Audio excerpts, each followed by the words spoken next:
Yes, I am back there, here, wherever we are. Yeah. So I mean, getting back to good old the good C word, right? I guess I would be careful there because I don't want to get in trouble on YouTube because YouTube doesn't like when I talk about the C word very much.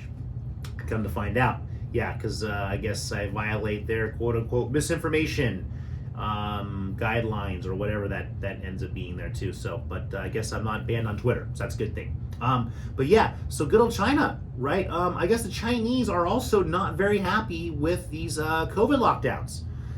It's been an issue going on now. I think now they've settled down. I guess China's come in and squashed most of these protests here. But a lot of it was bringing up issues of free speech, which again in China, Hong Kong used to kind of be a spot where you had the ability to say more things, but then China ended up taking over Hong Kong, violated the whole treaty from getting independence from Britain and all that fun stuff there too. And obviously all the news stations, when talks negatively about China, get shut down very quickly. So again, there's an issue there. So I'm happy to see the Chinese people are actually starting to wake up to this. And I guess there was students in Hong Kong were chanting "oppose dictatorship" in a protest of China's COVID-19 rules. This was last week after demonstrations on the mainland issued unprecedented call for Xi Jinping to resign in the biggest show of opposition to the ruling Communist Party now in decades. So that's interesting, and I'm curious to see how this is all going to unfold. But this is what I found a little interesting here was that Apple limited a crucial AirDrop function in China just weeks before the protests. AirDrop, it allows users to share content between Apple devices, has become an important tool in protesters' efforts to circumvent authoritarian censorship regimes over recent years. So it's interesting how, I guess China probably told Apple, hey, we want you to do this. And of course, Apple went ahead and followed what China said. Now, remember, that's an American company doing what the Chinese government is telling it to do. It makes sense, I guess, because Apple sells a lot of phones in China. I don't know how many, but probably quite a few. And also, they manufacture iPhones in China. So yeah, there's that fun bit right there. And even the situation here with the I guess I was reading that the GOP, because remember now I guess the Republicans are going to have a slight majority in Congress.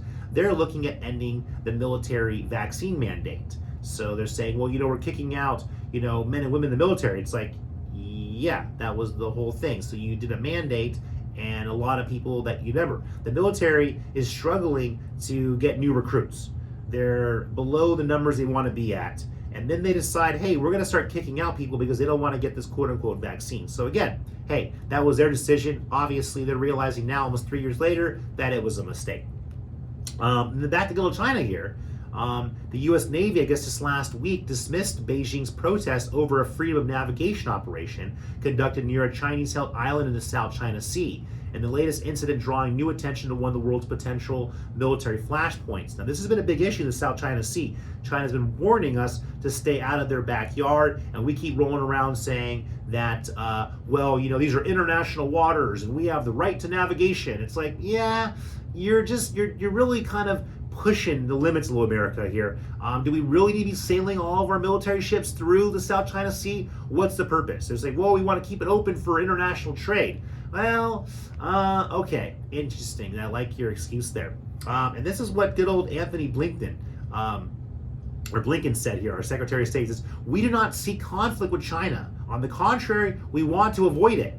Okay, well then stop doing things that are upsetting China and pissing them off, okay? Stop sailing your ships through the South China Sea next to their islands. He even said, we don't want a new Cold War. We're not looking to decouple our economies. So, again, then maybe you should listen to China and not do things that upset them. And I guess for the first time in history of aerial patrolling, I learned this here, this is a new one, aerial patrolling, Russian aircraft landed at an airfield in the People's Republic of China, and Chinese planes landed at an airfield on the territory of the Russian Federation. So there is continued cooperation between Russia and Chinese militaries. And again, the United States is obviously not really happy with Russia. That's why we're supporting Ukraine. And we're also talking about this fact of China being this big threat. So we're going to be in a lot of trouble if we try to defend Taiwan when China takes it over. We're already getting ourselves into a lot of trouble by supporting Ukraine in this quote unquote war or military operation in Ukraine situation with Russia. So we need to really get out of these guys' business. Come back, take care of America, take care of our own problems, and get out of other countries' business. That's my recommendation. That's what we should do. We don't have the money. We don't have the resources. And more importantly, why would we be jeopardizing our future to help out some other country that's only going to further endanger us? Again, it's a bunch of nonsense. Obviously, the reason is because we want to make sure to support our military-industrial complex. America spends more money on its military than any other country in the world. So we spend all this money in the military and we neglect our residents. That's what America's really good at doing. Yeah, so good job, America. Way to go there. And speaking of neglecting here, we have a lot of strikes going on. You have the University of California strike now. It's entering its 4th week, triggering growing anxiety and uncertainty over how to handle the most crucial work at the end of the fall term here. Final papers, projects, and exams, and class attendance. So, that's an issue. And, my girlfriend Brenda mentioned this out here. She actually works for UC. She's a professor there, and she doesn't have her TAs to be helping with grading. Her students are been bothering her about when are we going to get our grades. And she says at the end of the day, hey, there's only so much I can do. So over the weekend here, as she was grading papers, she said, you know what? I'm just going to give everyone an A.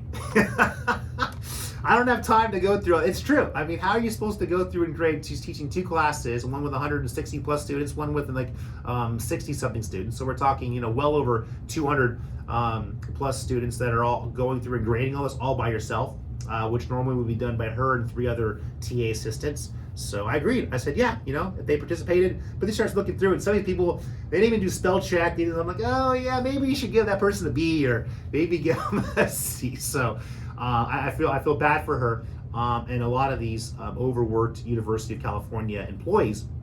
And I guess students across the system say they support the strike. UC Student Association presidents at all 9 undergraduate campuses have endorsed it, but they also admit to worries about the effort of learning as classes are canceled, labs suspended, and assignments left ungraded. Well, what about what happened when we shut down everything for COVID? You guys weren't upset about that? Remember, you didn't learn anything for a whole year? You went to remote learning and all this stuff too. So, again, you have to make sure that you're compensating employees properly. If not, they're not going to work. So there you go. All that tuition money you're spending for college, well, guess what? It's not going to the professors.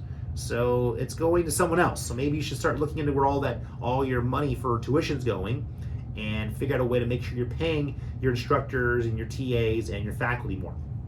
And so in USC faculty members, they're actually been asking here, imploring Governor Gavin Newsom and state legislators to wade into the ongoing academic workers' strike and urge UC leaders to meet union demands. So they're trying to reach out to the governor.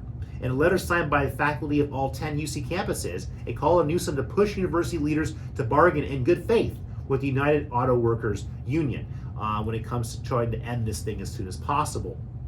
Getting back to unions and strikes here, this is something that doesn't happen very often, but President Joe Biden signed legislation here just on Friday to impose a labor agreement between rail companies and workers who had been locked in a bitter dispute, averting a strike that could have upended the economy just before the holiday season. Now, this was for the railroads. And then, of course, Nancy Pelosi, she said this before it was signed by Joe Biden. But she said, and remember, these guys are all pro-union, right? Joe Biden's pro-union, Pelosi, Democrats are all pro-union. But all of a sudden, when they're doing something that they don't like, they're like, well, yeah, we're not going to let you guys strike. So we're pro-union, but we're also going to tell you guys when you guys can or can't do something, which I find very interesting. But Pelosi said, I don't like going against the ability of unions to strike. But weighing the equities, we must avoid a strike. Jobs will be lost. Even union jobs will be lost, she said.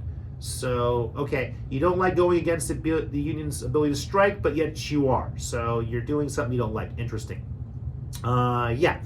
And, this is something actually that I like, that actually maybe San Diego could learn from California. But in New York City's mayor, here about a week ago, said he was directing police and city medics to be more aggressive about getting severely mentally ill people off the streets and subways and into treatment, even if it means involuntary hospitalizing some people who refuse care. So involuntary means involuntarily hospitalizing some people who refuse care. Now that's different than California's law, which they have to voluntarily want care, so they have to volunteer for it. We can't take them if they don't want to do it. So in New York, they're going a step above, saying even if they don't want to do it, because remember, if you're mentally ill, how can you trust what that person's thinking? They may be all over the place, right? So we have to have something we have to have rules and laws in place and procedures to be able to take care of these people. Because again, I don't know the numbers here, but it's got to be like probably tens of thousands or hundreds of thousands of mentally ill homeless people in the United States of America or can't take care of themselves, and we don't have any laws for law enforcement to be able to do anything about it. So they're running around committing crimes, and we can't do anything about it. So this is good. I'd like to see how this is going to work out in New York, and again, maybe California can actually learn something from it.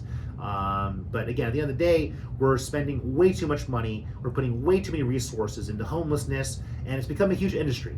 And arguably, in my opinion, we're only further encouraging it by putting more money into it. Because at the end of the day, we have to accept the fact that there's some things that we're just not going to be able to fix.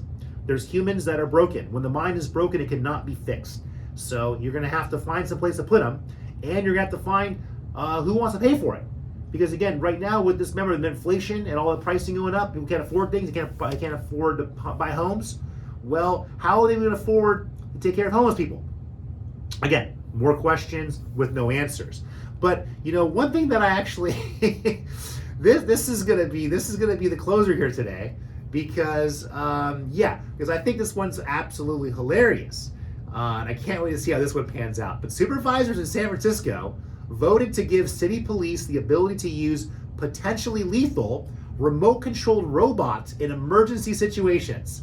The San Francisco Police Department said it does not have pre-armed robots and has no plans to arm robots with guns. But the department could deploy robots equipped with explosive charges. And it says here, to contact, incapacitate, or disorient violent, armed, or dangerous suspects when lives are at stake. So I can't wait to see how this one's going to go wrong. So we're going to have robots going around, and they're going to be incapacitating and potentially killing people. So yeah, murdering, killing robots roaming the streets of San Francisco. And they'll fit in very well with all the homeless transients. So anyways, guys, we're out of time. Love you guys out there. Have a great week, and we'll catch you guys next.